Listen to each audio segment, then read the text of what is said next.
ಪ್ರೀತಿಯ ವೀಕ್ಷಕರೇ ನಮಸ್ತೆ. ಕರ್ನಾಟಕ ಸಿಂಹ ಮಾಧ್ಯಮಕ್ಕೆ ಸ್ವಾಗತ. ಕಲ್ಪತರುನಾಡು ಅಂದರೆ ಯಾರಿಗೆಲ್ಲ ಗೊತ್ತಿಲ್ಲ, ಆದರೆ ಕಲ್ಪತರುನಾಡಲ್ಲಿ ಏನೆಲ್ಲ ನಡೀತಿದೆ ಅಂತ ಕೆಲವರಿಗೆ ಗೊತ್ತೇ ಇರೋದಿಲ್ಲ. ಗೊತ್ತಿದ್ರೂ ಗೊತ್ತಿಲ್ಲದಂಗೆ ಇರ್ತಾರೆ ಅಂದರೆ ನೋಡಿ, ಇದೇನೆ ಇದು ಗುಬ್ಬಿ ತಾಲೂಕು ಅದ್ಲಿಗೆರೆ ಗ್ರಾಮದಲ್ಲಿ ನೋಡಿ, ಇರಬರ ಮಣ್ಣೆಲ್ಲ ತುಂಬ ಪ್ರಾರಂಭ ಮಾಡವ್ರೆ, ತುಂಬ್ತಾ ಇದ್ದಾರೆ. ಇದು ಯಾರಿಗೆಲ್ಲ ಗೊತ್ತಿಲ್ಲ ಅಂದರೆ ಎಲ್ಲ ಬರೀ ಸುಳ್ಳು. ನೋಡಿ ಹೇಗೆ ರೆಡ್ ಹ್ಯಾಂಡ್ ಆಗಿ ರಾಜಾರೋಷವಾಗಿ ಸರ್ಕಾರ ಜಾಗದಲ್ಲಿ ಮಣ್ಣನ್ನು ತುಂಬ ಹೊಡಿತಾ ಇದ್ದಾರೆ. ಇಲ್ಲಿ ಯಾರು ಹೇಳೋರು ಕೇಳೋರು ಯಾರು ಇಲ್ಲ ಅಂತ ಇವರ ಎಫೆಕ್ಟ್ ಆಗಿದೆ. ಏನಾದರೂ ಕೇಳೋಕೆ ಹೋದ್ರೆ, ಅಯ್ಯೋ ದೊಡ್ಡ ದೊಡ್ಡ ರಾಜಕಾರಣಿಗಳೇ ನಮಗೆಲ್ಲ ಗೊತ್ತು, ನೀನೇನು ಮಾಡ್ತಿದೆಯಾ ಅಂತ ಹೇಳಿ ರಾಜಾರೋಷವಾಗಿ ಮಣ್ಣು ಹೊಡಿತಾ ಇದ್ದಾರೆ. ಆದರೂ ಮಾತ್ರ ಜಿಲ್ಲಾಡಳಿತ ಏನು ಮಾಡ್ತದೋ ಗೊತ್ತಿಲ್ಲ.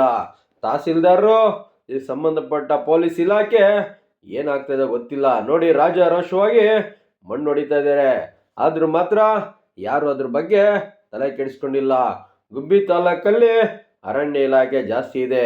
ಅಲ್ಲಿಗೆರೆ ಕೆಲವೊಳಗೆ ನೋಡಿ ಹೇಗೆ ಮಣ್ಣನ್ನ ತುಂಬ್ತಾ ಇದ್ದಾರೆ. ತಾಲೂಕು ಕಚೇರಿ ಮತ್ತೆ ತಾಲೂಕು ತಹಸೀಲ್ದಾರರು, ಪೊಲೀಸ್ ಇಲಾಖೆ, ಶಾಸಕರು ಏನು ಮಾಡ್ತಿದ್ದಾರೋ ಗೊತ್ತಿಲ್ಲ. ಯಾರಾದರೂ ಕೇಳಕ್ಕೆ ಹೋದ್ರೆ ಎಲ್ಲ ನಮಗೆ ಗೊತ್ತು, ಎಲ್ಲ ರಾಜಕಾರಣಿಗಳು ಗೊತ್ತು, ಎಲ್ಲ ಅಧಿಕಾರಿಗಳಿಗೆ ಗೊತ್ತಿರೋದೆ ನೀನೇನು ಅಂತ ಹೇಳಿ ನಮ್ಮ ಪತ್ರಕರ್ತರಿಗೆ ಧಮಕಿ ಹಾಕ್ತಾರಂತೆ. ಮಾನ್ಯ ಜಿಲ್ಲಾಧಿಕಾರಿಗಳು, ಪೊಲೀಸ್ ಇಲಾಖೆ ಸಂಬಂಧಪಟ್ಟವರು ಕೂಡಲೇ ಇದ್ರ ಬಗ್ಗೆ ಕ್ರಮ ಕೈಗೊಂಡು ಇಂಥ ನಡೀತಿರೋ ಅನ್ಯಾಯನ ನಿಲ್ಲಿಸ್ಬೇಕಂತೇಳಿ ನಮ್ಮ ಮಾಧ್ಯಮ ಕೇಳ್ತಾ ಇದೆ. ಇಲ್ಲ ಅಂದರೆ ಇದರ ವಿರುದ್ಧ ದೊಡ್ಡ ಹೋರಾಟನೇ ನಡೆಸಬೇಕಾಗುತ್ತೆ ಅಂತ ಅಲ್ಲಿನ ಜನ ಹೇಳ್ತಾ ಇದ್ದಾರೆ.